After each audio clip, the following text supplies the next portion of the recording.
ବାସ୍ ବାସ୍ ସେଇ ତ କଥା ସେ ଜାଳି ସଇଲା ତା ମାନେ ପଚ ଜାଡ଼ ଛଟ ମାନେ ପଚ ଛଟ ଜାଡ଼ ହେଲେ ତୋର ତିନି ଝିଅ ବୁଝିପାରିଲା କ'ଣ ମୋର କହିବାର ଅର୍ଥଟା ହେଉଛି ଯେ ଯାହା ହଉ ତିନି ଝିଅଙ୍କ ନାଁ ଆଉ ଦୁଇ ତିନିଟା ବୋହୂଙ୍କ ନାଁ କହିପାରିଲୁ ସେ ତେଣୁ ଧନ୍ୟବାଦ କହିଲୁ ଚାରି ପୁଅଙ୍କ ନାଁ କ'ଣ ତ ପ୍ରଥମେ ବଡ଼ କିଏ ତା ନାଁ କ'ଣ କହ ବାଙ୍କୁ ପିରା ତା ତଳିଆ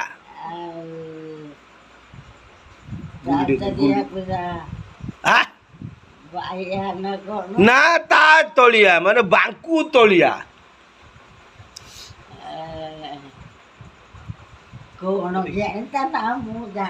ଆରେ ଭଲି ମନେ ପକା ଜାଣିଛୁ ମୋର କଥା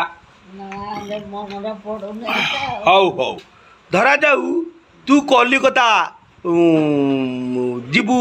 ତୋ ପୁଅ ନେଇଯିବ ତୋତେ ସେଠି ବାଡ଼ିର ଖାଇ ପିଇକି 2 ଦିନ ଯାତ୍ରା ଦେଖି ଦୁର୍ଗା ଦେଖି ପୁଣି ଘରକୁ ଆସିବୁ କାହା କତିକି ଯିବୁ କଲିକତାରେ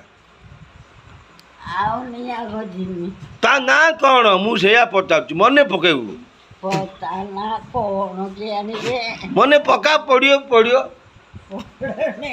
ହଁ ପଡ଼ିବ ଟିକେ ମନେ ପକା ଆରେ ମୁଁ ତ କହିଦେଲେ ସରିଯିବ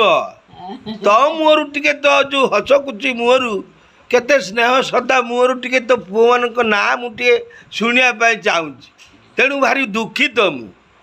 ଯେ କି ମା ତୁ ସୃଷ୍ଟି କରିଥିଲୁ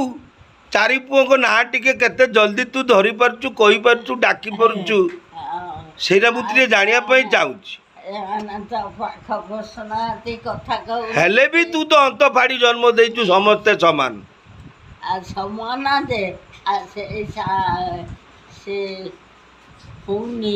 ହୁନି ତା ନା ବାସ୍ ବାସ୍ ଚିନ୍ତା କର ଏତେବେଳକର ମନେ ପଡ଼ିଲା ଠିକ ତା ତଳିଆ ସେ ନ କହୁ ସେ ତାର କ'ଣ ଅଛି ତା ବୋଲି ତୁ କ'ଣ ଅଭିଶାପ ଦେବୁ ତୁ ମା ବାସ୍ ବାସ୍ ବାସ୍ ତା ତଳିଆଟାକୁ ଛାଡ଼ି ଦେଇ ପଳେଇଲୁ ଶୁକୁଡ଼ା କତିକି